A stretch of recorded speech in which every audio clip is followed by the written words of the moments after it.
Certa vez, perguntaram a um homem que este homem era muito conhecido, ficou muito famoso, inclusive chegou a ter um cargo muito importante, mas só que não era um homem considerado assim muito letrado, um homem que não tinha assim muito estudo. E numa dessas entrevistas de televisão, fizeram uma pergunta para ele assim: o senhor poderia dizer assim alguma frase que expresse a sua filosofia de vida? Você poderia resumir numa frase a sua filosofia de vida? E ele pensou um pouquinho e respondeu esta frase assim. Ele dizia: o importante é o principal, o resto é secundário. Para pensar a frase, ela é um tanto óbvia, né? Porque se o importante é o principal, necessariamente o resto é secundário. Ou seja, aquilo que não é principal acaba sendo secundário. E aí muitas pessoas riram até da frase e acharam essa frase como sendo ela óbvia, né? Como ela sendo às vezes quase que um pleonasmo, possamos dizer assim. Porque o importante é o principal e o resto é secundário. Essa frase que ela é óbvia, infelizmente, hoje vivemos num mundo que necessariamente parece que o óbvio deve ser dito. Porque justamente se dizia que aquilo que é óbvio não deve ser dito. Esse é outro ditado. Mas hoje, no mundo em que vivemos, o óbvio deve ser dito. E esta frase, ela esconde algo de muito importante. Porque se nós dissemos que o importante é o principal e o resto é secundário, cabe na nossa vida nós perguntarmos o que é o principal e o que é o secundário. Porque se o importante é o principal, o que é o principal em minha vida? O que Deus quer de cada um de nós? Por que nós estamos aqui reunidos? Por exemplo, se eu te ouvir uma pessoa hoje com uma caneta, e para que uma caneta serve? Para escrever. Agora imaginemos que uma caneta que não escreve, ela serve para quê? Para ser jogada fora no lixo. Por exemplo, é um trabalho enorme às vezes trocar uma lâmpada. Quando tem uma lâmpada no teto, ela está lá. Mas se a gente aperta o botão e ela não acende, o que essa lâmpada serve? Não serve para nada. Se a lâmpada é feita para iluminar, se ela não ilumina, ela não está cumprindo com sua finalidade. Por exemplo, a pessoa compra um carro. Às vezes pode ser um carro muito bonito, um carro grande, um carro novo, mas a pessoa dá ignição, liga, o carro não funciona. Como o próprio nome dele diz, é automóvel, precisa que ele se mova. Pode ser o carro mais bonito do mundo, mas se ele não se move, não cumpre com a sua função. Então as coisas valem, ou seja, quando elas cumprem com sua finalidade, com aquilo pela qual ela foi criada. E nós, se uma lâmpada, se ela não cumpre com a sua finalidade, ela não tem sua razão de existir, se uma caneta que não escreve, ela não deixa de ter sua razão de existir, para que Deus nos criou? Nós estamos justamente aqui, gostaria até de chamar uma pessoa para vir até a frente para explicar, assim, responder uma pergunta simples. Para que você nasceu? Já se puseram esse problema? Para que nasceram? Para que você nasceu? Algo tão importante. A gente comemora justamente hoje, né? Se tivesse aqui no nosso meio 90 anos de uma pessoa, para que ela nasceu? O catecismo, ele dá uma resposta muito elementar, mas uma resposta muito profunda. Para que eu nasci? Nasci para conhecer, amar, servir a Deus e mediante isso salvar minha alma. Eu nasci para conhecer, amar, servir a Deus e mediante isso salvar a minha alma. Justamente vem esta pergunta, o primeiro ponto é o quê? Conhecer a Deus. Conhecer. Porque a gente só ama aquilo que a gente conhece. É sempre um exemplo que existe entre nós, às vezes que gostamos de dar. Neste período que nós vivemos no Pará, ali no norte do Brasil, tivemos um tempo lá tem uma fruta muito deliciosa, que é uma fruta assim roxa, mais ou menos assim redonda, e esta fruta ela se chama mangostim, outros chamam de mangostão. É uma fruta deliciosa, ela foi trazida da Malásia e foi trazida para o Brasil, se deu muito bem no norte do Brasil, também ali no sul da Bahia, também no Espírito Santo. E esta fruta, a gente torce assim, ela tem uns gomos brancos, a pessoa pega um garfo e põe na boca, e depois a fruta como que se desmancha na boca da pessoa, um sabor muito suave.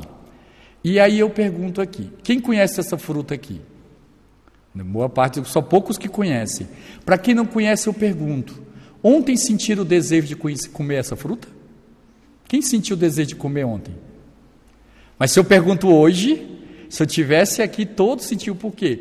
A gente só ama, a gente só gosta daquilo que a gente conhece. Então a primeira obrigação de um católico, a primeira obrigação de um cristão é procurar conhecer a Deus, estudar as coisas de Deus. Esta é a nossa primeiríssima obrigação, porque conhecendo, a gente ama. E quando a gente conhece e ama, uma das primeiras características de quem ama é o desejo de servir, de entregar-se para aquele que é o objeto do amor. Porque o próprio serviço nada mais é do que um ato de gratidão. Uma gratidão por aquele que tudo fez por nós. Então, é conhecer, amar, amando, servir e, mediante isso, salvar a nossa alma. Estou contando isso porque a liturgia de hoje, ela vai tratar de uma frase, de um tema muito interessante. E esse tema ele vai dizer o seguinte, recordem da frase do Salmo que diz assim: eis que venho, Senhor, com prazer faço a vossa vontade. Com prazer faço a vossa vontade. E aí eu pergunto, o que é vontade?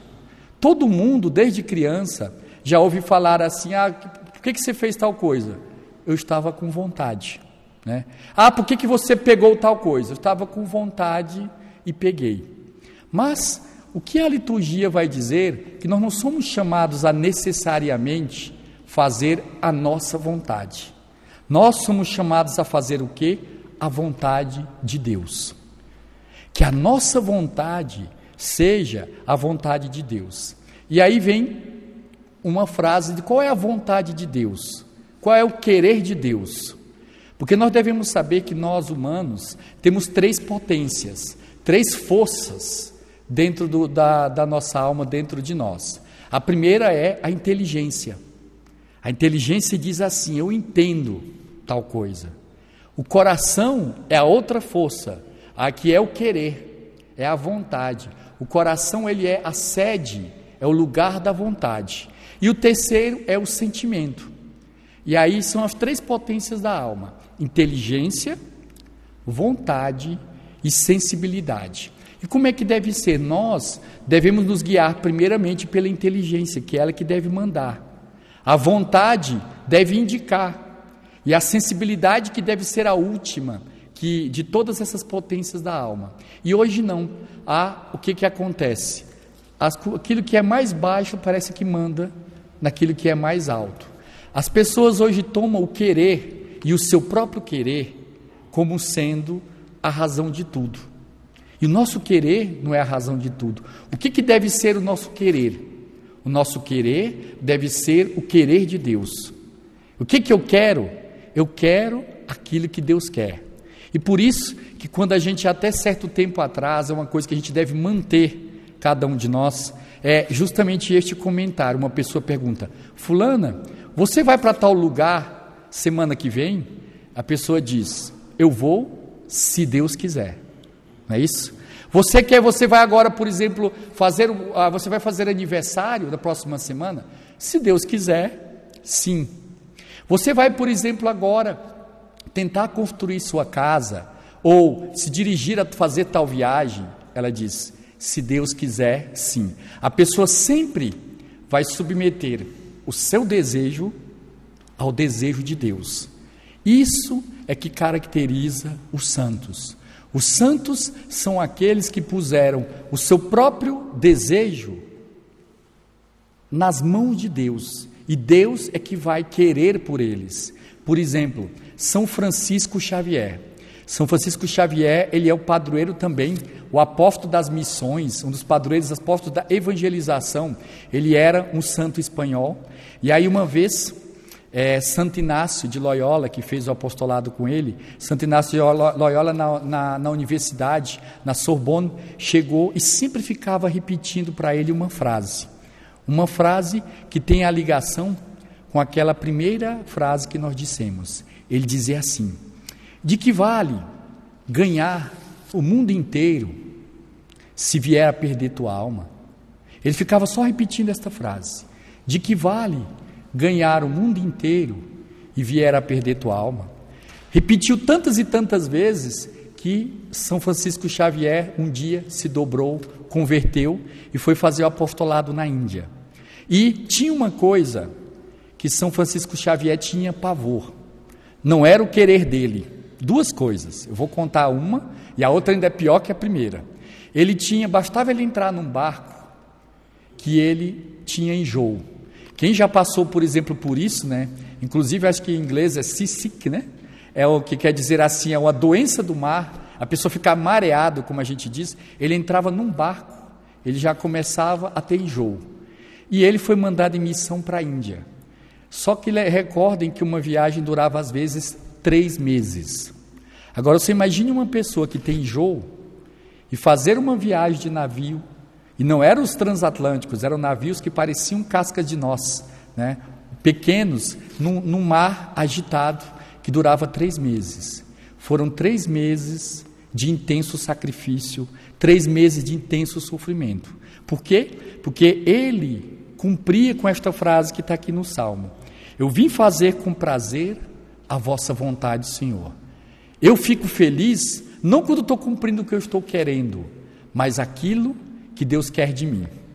E tem outra coisa que eu vou contar, pode parecer para nós até repugnante, e é repugnante por um lado, mas sendo feito por um santo, a gente vai ver como acaba aquilo que é às vezes assustador, acaba tendo sua beleza moral por trás. Ele chega lá na Índia, e ele chega como se fosse o emissário do Papa. Mas o que é que ele faz? Ele, para não criar nenhuma divergência lá na Índia, o que é que ele faz? Aquele documento que ele tem, chegando como um religioso superior a todos os outros religiosos ali, ele não mostrou. E chegou para o bispo da Índia, apresentou para ele só dizendo assim: eu vim aqui, sou sacerdote, e vim oferecer-me para o que o senhor necessitar aqui. E aí o bispo vendo, disse: olha, temos ali um hospital, e esse hospital com pessoas muito doentes, cheias de feridas, e que você vai cuidar deles. Só que São Francisco Xavier tinha uma repulsa enorme às pessoas que tinham feridas. Ele tinha uma repulsa enorme, parece que não tinha nascido para ser médico. E aí ele chegando lá, quando começa a cuidar, cada vez que ele se aproximava de uma pessoa, ele tinha um susto, e tinha aquela repulsa. De repente, quando viu uma pessoa, e aí vem a parte forte, eu conto não? Vou contar, não vou se assustar não, desmaie não. Quando chegou assim a parte forte, era que justamente ele viu uma pessoa com uma ferida enorme, e a ferida tinha pus. E ele vendo que se ele não fizesse algo para vencer aquilo, ele não ia conseguir. Sabe o que ele fez? Tocou com a boca na ferida e tirou o pus com a própria boca. Forte, né? Foi assim que ele venceu a repulsa que ele tinha e depois conseguiu cuidar dos doentes, não é forte? São Francisco Xavier, senhores. Assim que alcançou a santidade, e ele converteu tantas pessoas, tem gente ainda passando mal, a ambulância chega daqui a pouco. Mas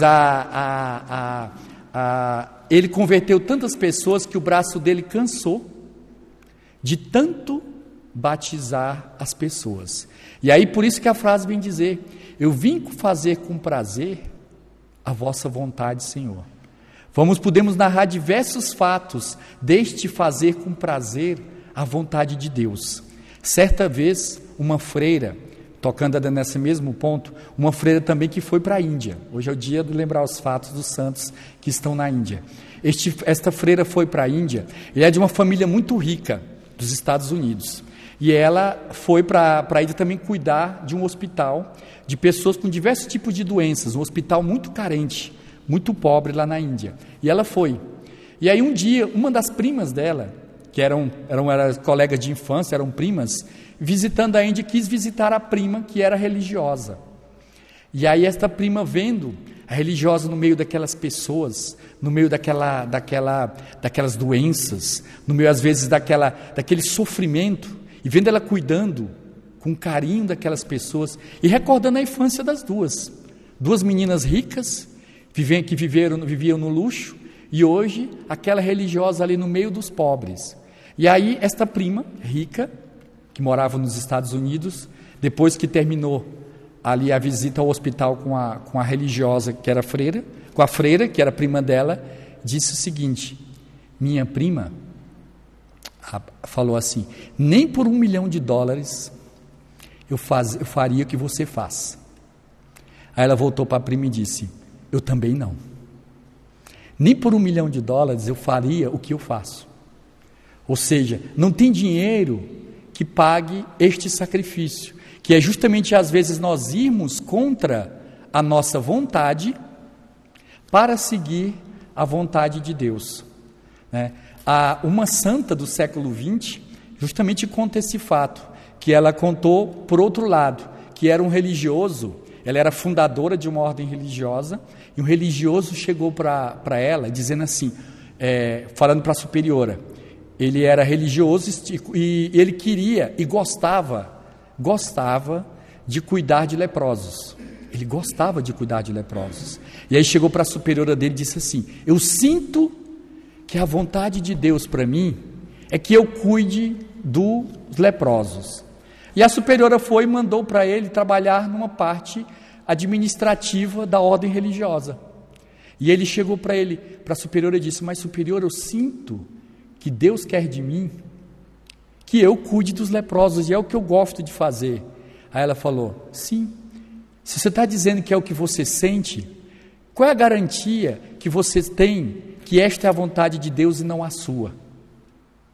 Porque quando uma pessoa se entrega a uma vocação, a um chamado, a gente tem que sempre se perguntar se estou fazendo a minha vontade com prazer, ou estou fazendo com prazer a vontade de Deus. E ele diz, porque o religioso ele tem 3 votos, né? O religioso tem 3 votos, o voto de pobreza, o voto de castidade e o voto de obediência. O mais fácil de cumprir, podemos dizer assim, é o voto de pobreza, porque às vezes não temos nada, então se já não tem nada, está fácil, né? É pobre, então é fácil às vezes cumprir o voto de pobreza. Depois vem o voto de castidade, porque a pobreza, a pessoa dá aquilo que é exterior a ela. A castidade, a pessoa dá como que o corpo dela para Deus. Agora, o voto de obediência, ela dá aquilo que às vezes é de mais precioso, dá o que? A própria vontade. Dá a própria vontade dela para Deus. E aí ela cumpre aquilo que está lá no Pai Nosso. No Pai Nosso, que nós vamos rezar daqui a pouco, vai dizer assim, Pai Nosso que estais no céu, santificado seja o vosso nome, venha a nós o vosso reino. Pede que o reino de Deus venha até nós. Venha a nós o vosso reino, e aí vem agora a frase, seja feita a vossa vontade, assim na terra como no céu. No céu, nós sabemos que a vontade de Deus já é feita. Ela é cumprida como deve ser. Os anjos e os santos cumprem a vontade de Deus. Cabe a cada um de nós, hoje, cumprirmos com essa oração do Pai Nosso que tanto desejamos. Seja feita a vossa vontade, assim na terra como no céu. Foi esta a grande lição que nosso Senhor Jesus Cristo quis dar para cada um de nós, né? Ele, na hora do momento da cruz, quando ele viu todo o sofrimento que ele ia ter, dizia assim, Pai, afasta de mim este cálice, mas que seja feita a vossa vontade e não a minha. Então peçamos a Deus, nesta santa liturgia de hoje, que nos obtenha a graça. Tudo que a gente fizer, faça aqui como diz o Salmo, com prazer faço a vossa vontade, guardo em meu coração vossa lei. Vamos pedir a Deus que a vontade dele seja feita no céu, na terra e mais ainda no coração de cada um de nós. Louvado seja nosso Senhor Jesus Cristo.